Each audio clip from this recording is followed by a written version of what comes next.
friends. They did it. Holy smokes.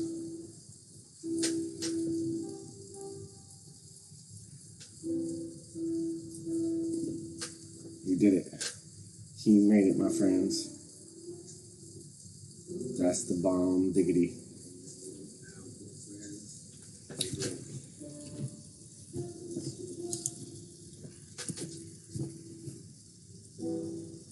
I don't like the lighting, so I'm just gonna turn off my camera. So we'll commentate. The lighting, I look fucking horrible. Yeah, I don't want to cover up the sign language person either. Yo.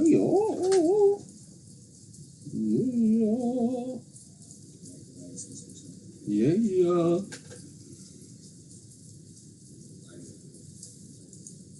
It's so exciting.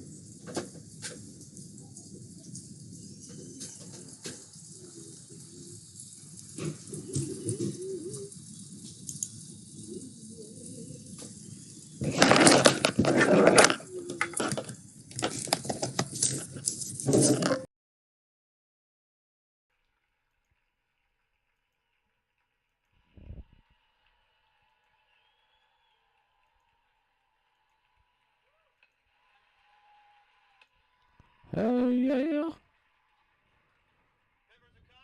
Hello.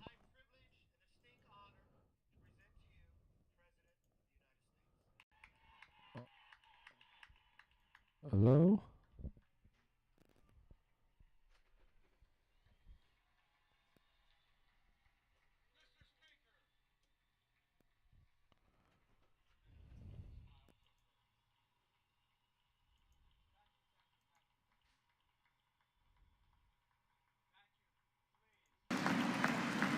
No. Working. Mr. Speaker, Madam Vice President, So proud. our of you, First Biden. Lady and Second Gentleman, good to see you guys up there. Members of Congress,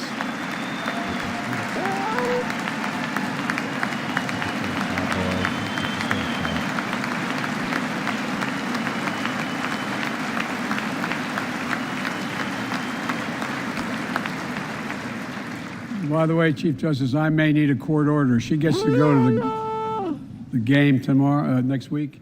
I have to stay home. Got to work something out here.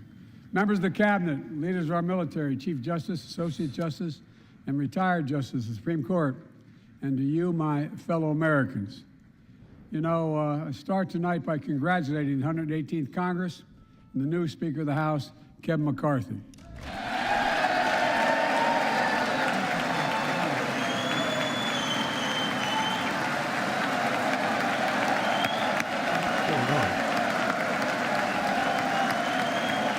Two of them here. It's all messed up. Speaker, I don't want to ruin your reputation, but I look forward to working with you. And I want to congratulate the new leader of the House Democrats, the first African-American minority leader in history, Hakeem Jeffries. Jesus Christ.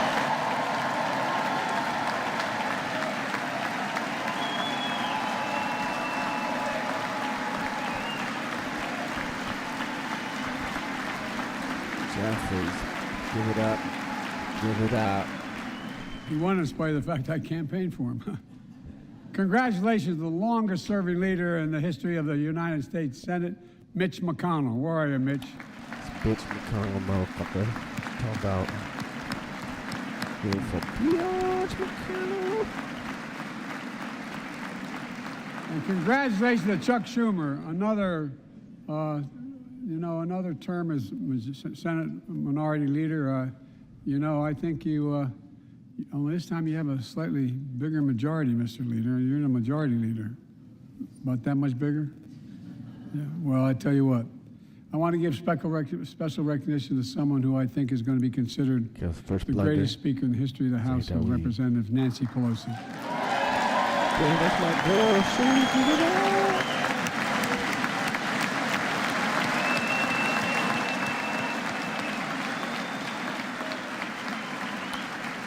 I got hit with the hammer. Sorry.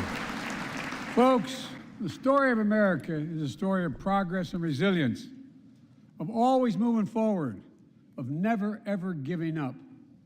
It's a story unique among all nations. We're the only country that has emerged from every crisis we've ever entered stronger than we got into it. Look, folks, that's what we're doing again. 2 years ago, the economy was reeling.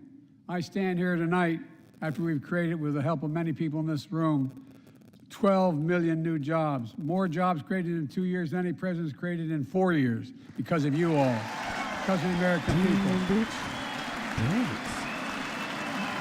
Great. 2 years ago, Look at that girl with that yellow dress. That she wearing last. and 2 years ago, COVID had shut down, our businesses were closed, our schools were robbed of so Who'd much. hit it with the sign Today, language? COVID no person? longer controls our Answer. lives. And 2 years ago, democracy faced its greatest threat to the Civil War. And today, though Was that bruised, our January 6th? democracy remains unbowed and unbroken. He's saying January 6th was like the Civil War. I'm not exactly, but I think that's what he's alluding to. As we gather here tonight, we're writing the next chapter in the great American story, a story of progress and resilience. When world leaders ask me to define America, and they do, believe it or not, I say I can define it in one word, and I mean this: possibilities. We don't think anything is beyond our capacity. Everything is a possibility. You know, we're often told that Democrats and Republicans can't work together. But over the past 2 years, we've proved the cynics and naysayers wrong. Yes, we disagreed did. plenty. They weren't and working yes, together- they there were were working times when together? Democrats went alone.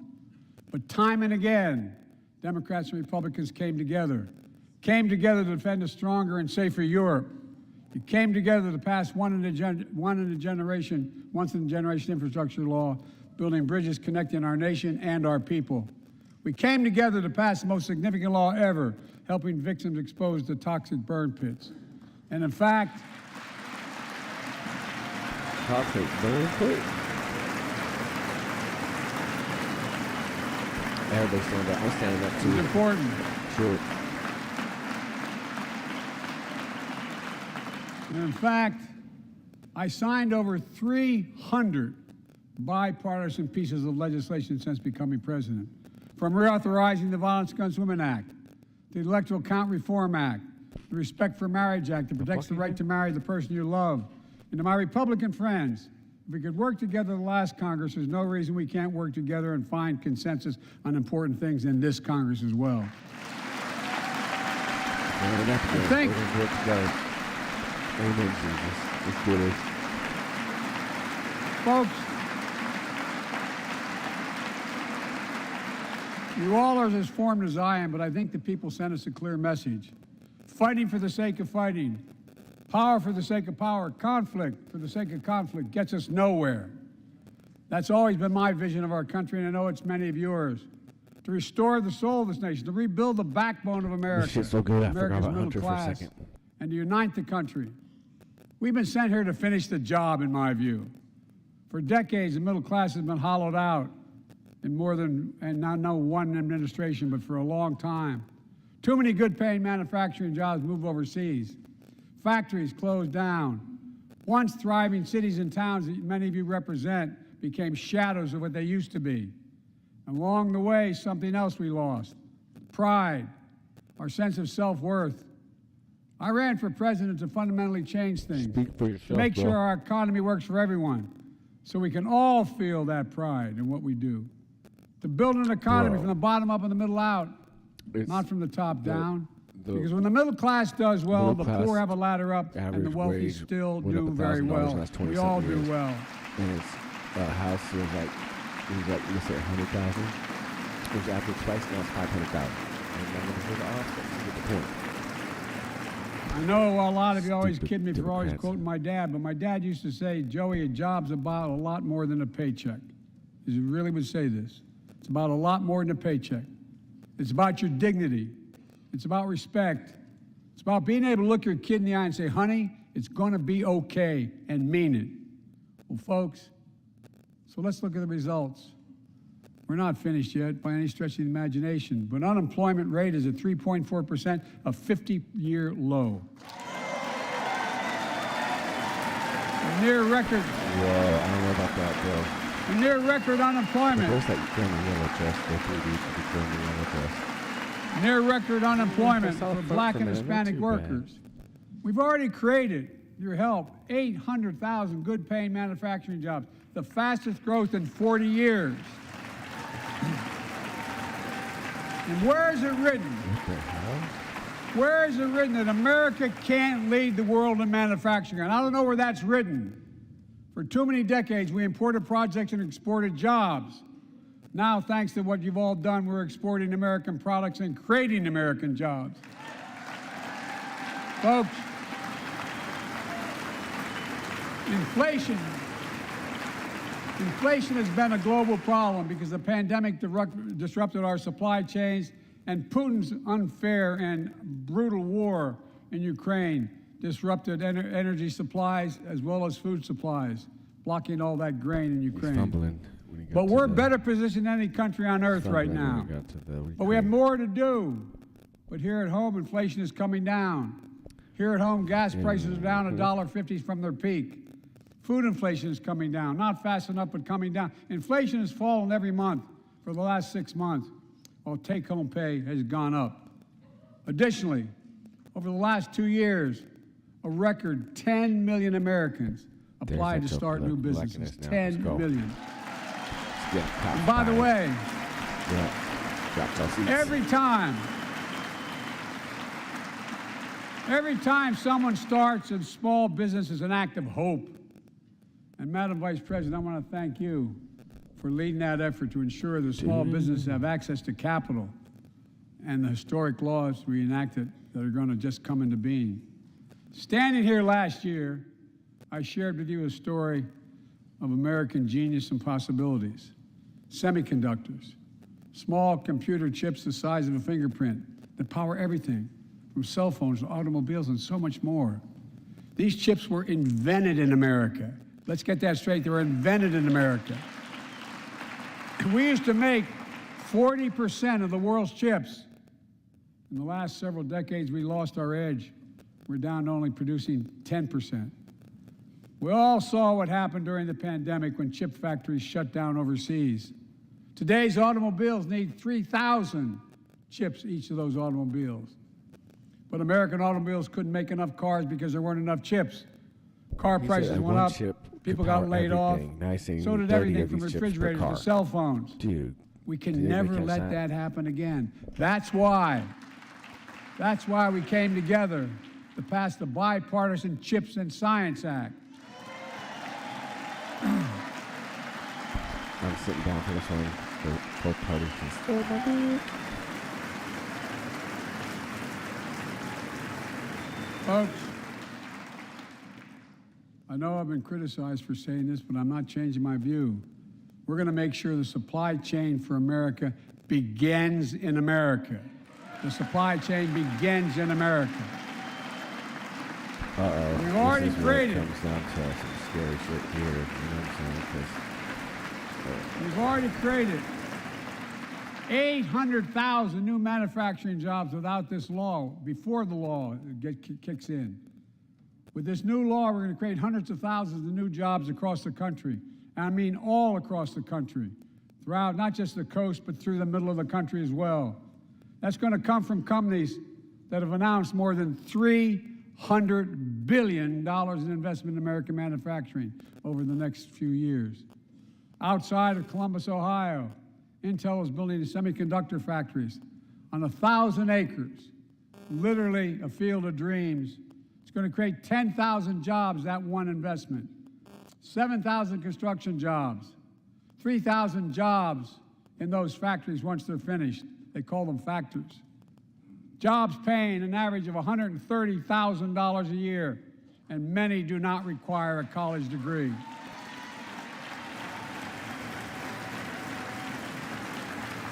Jobs. Because we work together, these jobs where people don't have to leave home to search for opportunity. And it's just getting started.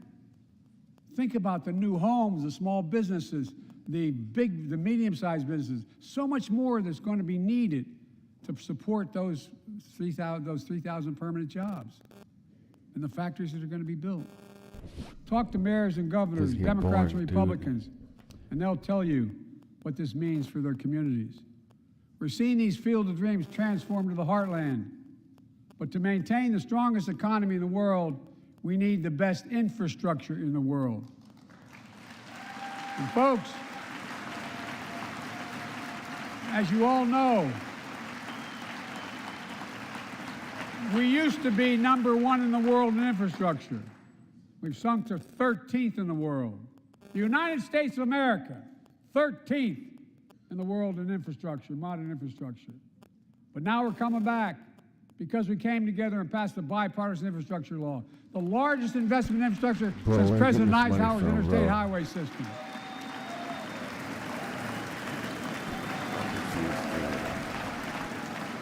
And folks,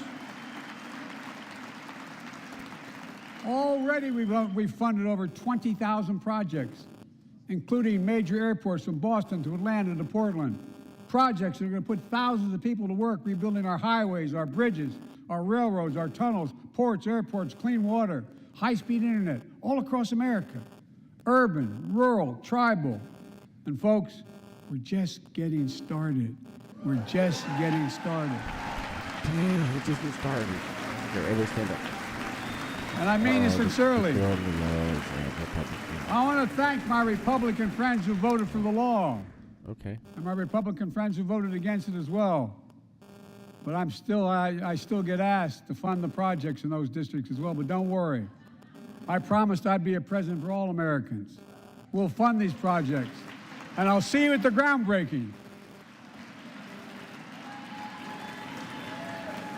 Look, I'll see you at the groundbreaking. this law will further unite all of America. Projects like Brent Spence Bridge in Kentucky over the Ohio River, built 60 years ago. Badly needed repairs, one of the nation's most congested freight routes, carrying $2 billion worth of freight every single day across the Ohio River. And folks, I've been talking about fixing it for decades, but we're really finally going to get it done. I went there last month with Democrats and Republicans and from both states to deliver a commitment of $1.6 billion for this project. And while I was there, I met a young woman named Sarah, who's here tonight. I don't know where Sarah is. Is she up in the box? I don't know. Sarah, how are you? Well, Sarah, for 30 years,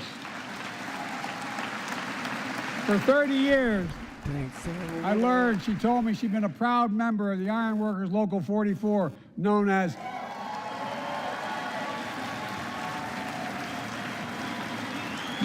the Cowboys in the Sky. The folks who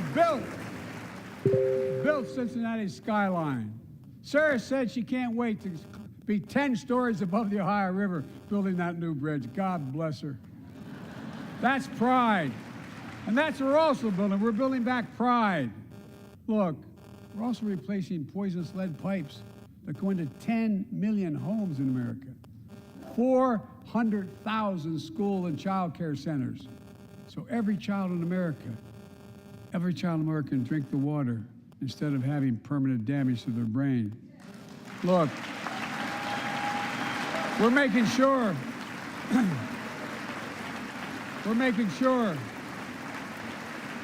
that every community in America has access to affordable high-speed internet. No parent should have to drive by McDonald's parking lot to help them do their homework online with their kids, which many thousands were doing across the country. And when we do these projects, and again I get criticized for this, but I make no excuses for it, we're going to buy American. We're going to buy American. Folks,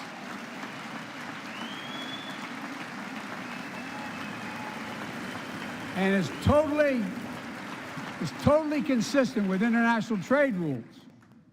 Buy America has been the law since 1933, but for too long, past administrations, Democrat and Republican, have fought to get around it. Not anymore. Tonight, I'm announcing new standards that require all construction materials used in federal infrastructure projects to be made in America. Made in America. I mean it. Lumber, glass, drywall, fiber optic cable, and on my watch, American roads, bridges, and American highways are going to be made with American products as well. Folks, my economic plan is about investing in places and people that have been forgotten. So many of you listening to me tonight, I know you feel it. So many of you felt like you've just simply been forgotten. Amid the economic upheaval of the past 4 decades, too many people have been left behind and treated like they're invisible. Maybe that's you watching from home. Remember the jobs that went away. You remember them, don't you? The folks at home remember them. You wonder whether the path even exists anymore for your children to get ahead without having to move away. Well, that's why, I get that. That's why we're building an economy where no one's left behind. Jobs are coming back. Pride is coming back because choices we made in the last several years. You know, this is, in my view, a blue-collar blueprint to rebuild America and make a real difference in your lives at home. For example, too many of you lay in bed at night like my dad did, staring at the ceiling, wondering what in God's name happens on the entire time. if your It's the worst spouse live stream ever. gets cancer, Stop or your it. child gets deadly